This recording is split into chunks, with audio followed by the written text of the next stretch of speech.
Jalan Ahmad Dahlan ya. Kayak Ahmad Dahlan ada sebuah mobil yang tergenang air. Inilah kondisi yang di kayak Ahmad Dahlan. Dan semua ada masuk air ke toko.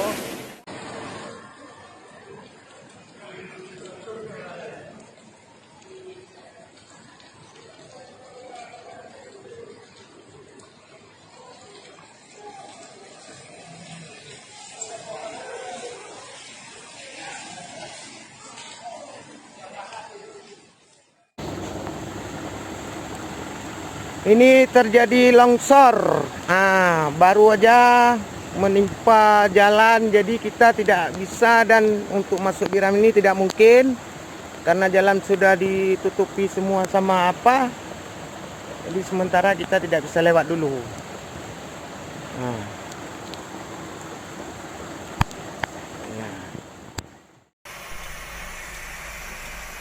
Kau kira gampang jadi laki-laki?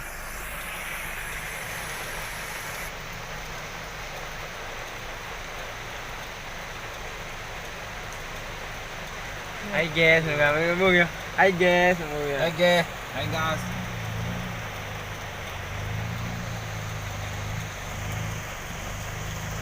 Jam turong ni ja bang ni kau. Oh, mau betul dah.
Banjir di depan toko Nesu Aceh di Jalan Hasan Saleh pagi ini.